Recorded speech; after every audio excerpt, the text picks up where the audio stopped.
দুষ্ট বাঘিনী, তুই অনেক লোভী। তুই লোভ করে এখন কিনা মিনাদের বেগুন গাছ থেকে বেগুন চুরি করতে এসেছিস। এই নে, এখন আমি তোকে তোর প্রাপ্য শাস্তি দিচ্ছি। ওরে বাবা রে, ওরে মা রে, জাদুর বুড়ি, তুমি আমাকে ছেড়ে দাও। আমি আর কখনো এরকম করব না। কিরে টয়া, তুই এইভাবে আমার বেগুনিগুলির দিকে তাকিয়ে আছিস কেন? কিনবি? কাকিমা, তোমার বেগুনি ভাজা থেকে না খুব সুন্দর গ্রান বের হয়েছে, খেতে ইচ্ছে করছে। কিরকম দেখি খেতে ইচ্ছে করছে। আমার হাতের বেগুনি ভাজা খেতে তো ইচ্ছে করবেই, শুধু শুধু দাঁড়িয়ে তাকিয়ে থাকলে হবে? দে দে, টাকা দে, টাকা দিয়ে বেগুনি কিনে নিয়ে খা। না কাকিমা, আমার কাছে যে টাকা নেই, আমি খাবো না। আমি এমনিতেই দেখছিলাম। খাবি না যখন, তাহলে এইভাবে তাকিয়ে আছিস কেন? যা, এক্ষুনি আমার দোকানের সামনে থেকে যা। কাকিমা, তুমি তোমার এখান থেকে আমাকে একটা বেগুন দিবে? আমি আমার মাকে বলবো বেগুনি ভেজে দিতে। না না, আমার এখান থেকে বেগুন দেওয়া যাবে না। বেগুনের যে অনেক টাকা দাম। তোর বাবা মাকে বলবি বাজার থেকে বেগুন কিনে এনে তারপর বেগুনি ভাজা করে দিতে। যা তো এখন এখান থেকে। ও কাকিমা, তোমার পাশে যে ওই পচা বেগুনগুলি আছে, ওই বেগুনগুলি নয়তো দাও। আমি আমার মাকে বলবো কেটে ভেজে দিতে। আচ্ছা ঠিক আছে, ওই বেগুনগুলি আমি এমনিতেও ফেলে দিব। চাচ্ছিস যখন, তাহলে নিয়ে যা, কিন্তু তাড়াতাড়ি আমার দোকানের সামনে থেকে বিদায় হ। এরপর টয়া সেই পচা বেগুনগুলি নিয়ে বাড়িতে চলে যায়। ও মা, দেখো, এই যে আমি বেগুন নিয়ে এসেছি। তুমি আমাকে এই বেগুনগুলি ভেজে দাও তো। এ কি বলছিস রে তুই টয়া? এই বেগুনগুলি তো পচে গেছে, পচে দুর্গন্ধ বের হয়ে গেছে। এই বেগুনগুলি কি ভেজে খাওয়া যাবে? হ্যাঁ মা, আমি এই বেগুনগুলি ভেজে খাবো। কি করব বলো?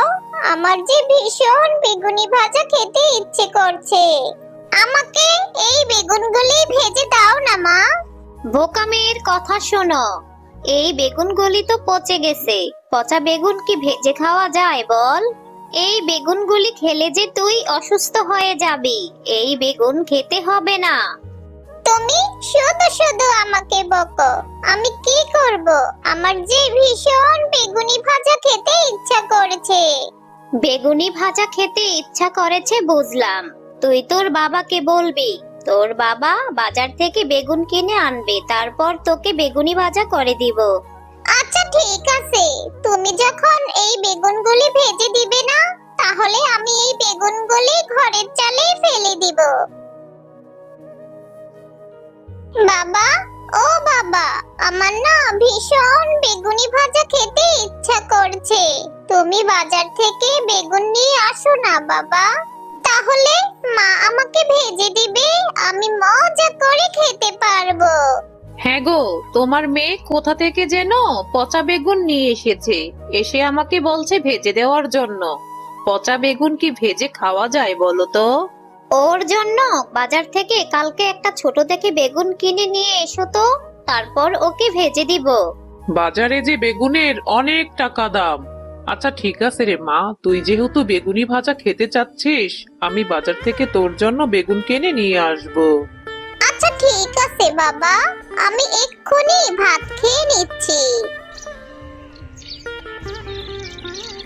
বলছি বাঘ মামা, আপনার দোকানের বেগুনগুলির দাম কত? হ্যাঁ রে মিসকে, বেগুনের যে অনেক টাকা দাম।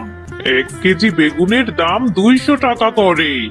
আরে বাঘ মামা, বেগুনের এত টাকা দাম হলে কি করে হবে? আমার মেয়ে যে বেগুনি ভাজা খেতে বায়না করেছে। তুমি আমাকে একটা বেগুন দাও তো। একটা বেগুনের দাম 80 টাকা হবে। 1 টাকাও কমে পারবো না রে মিসকে। যদি তোর কাছে টাকা থাকে তাহলে 80 টাকা দিয়ে একটা বেগুন নিয়ে যা। আচ্ছা ঠিক আছে বাঘ মামা, মেয়েটা যেহেতু বেগুনি ভাজা খেতে বাহানা ধরেছে, তুমি আমাকে 80 টাকা দিয়ে একটা বেগুন দাও। হ্যাঁ গো গিন্নি, বেগুন নিয়ে এসেছি। এই বেগুনটা এখন কড়া করে আমার মেয়েকে ভেজে দাও তো। এরপর শেফালি বেগুনটা কাটতেই দেখে পুরো বেগুনটাই পচা আর পোকা ধরা। হ্যাঁ গো, তুমি যে বাজার থেকে বেগুনটা আনলে দেখে আনবে না? বেগুনটা যে পুরোটাই পচা। এখন আমি এই বেগুনটা কি করে ভেজে দিব বলো তো? এখান থেকে যে কোনো অংশটুকুই নেওয়ার সাধ্য নেই। হ্যাঁ গো গিন্নি, দেখতেই তো পাচ্ছি। তাহলে বাঘ মামা আমাকে এইভাবে ঠকিয়ে দিল। মেয়েটাকে আমি কি জবাব দিব গিন্নি? ওসব নিয়ে তুমি ভেবো না গো, আমি মেয়েটাকে বুঝিয়ে বলবো। মা, বাবা, আমার বেগুনি ভাজাগুলি দাও তো। বেগুনি ভাজা দিয়ে আমি আজকে মজা করে ভাত খাবো। হ্যাঁ রে মা টয়া, তোর বাবা যে আজকে বেগুনটা এনেছিল, সেই বেগুনের ভিতরে পুরো অংশটাই পচা ছিল আর পোকা ধরা ছিল। ওইখান থেকে কোনো অংশ কেটে নেওয়ার যে সাধ্য ছিল না রে মা। এসব কি বলছো মা? আমি কত আশা করে বসে আছি, আজকে বেগুন ভাজা দিয়ে ভাত খাবো। মারে, তোর বাবা টাকা জমিয়ে আবার অন্যদিন এনে দিবে। এভাবে কান্না করিস না মা, খাবারটুকু খেয়ে নে। হ্যাঁ রে টয়া মা, আমি তোকে আবার বেগুন এনে দিব ভালো দেখে। না না, আমার আর খেতে হবে না। তোমাদের কাছে আমি একটু বেগুন ভাজা খাওয়ার আবদার করেছি, তোমরা তাও পূরণ করতে পারলে না। আমি আর ভাতই খাবো না। এরপর টয়া মন খারাপ করে সেখান থেকে চলে যায়। মা টয়া, যাস না, এভাবে খাবার রেখে তুই চলে যাস না মা, খাবারটুকু তো খেয়ে যা। আহারে, নিষ্পাপ মেয়েটা বেগুন ভাজা দিয়ে ভাত খাবার জন্য কি বায়নাটাই ধরছে। মেয়েটার জন্য আমার ভীষণ মায়া লাগছে।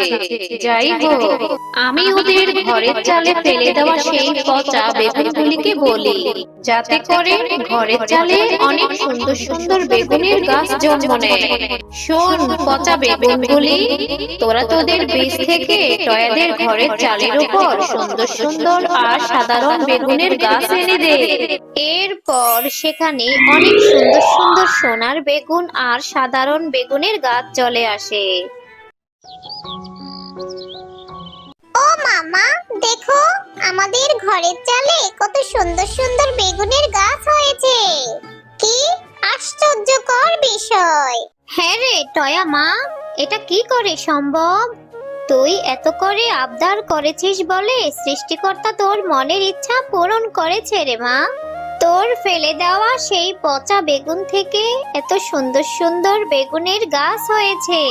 হ্যাঁ গো গিন্নি, বাজারে যেই বেগুনের দাম, এতে গরিবরা বেগুন কিনে খাওয়ার সাহসই করছে না।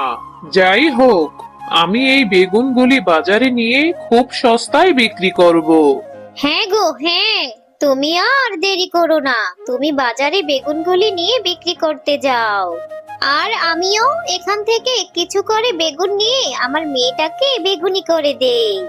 এরপর শেফালি শিয়ালিনী কিছু বেগুন ভেজে মিনাকে দেয়, আর কিছু বেগুন মিসকে শিয়াল বাজারে বিক্রি করতে নিয়ে যায়।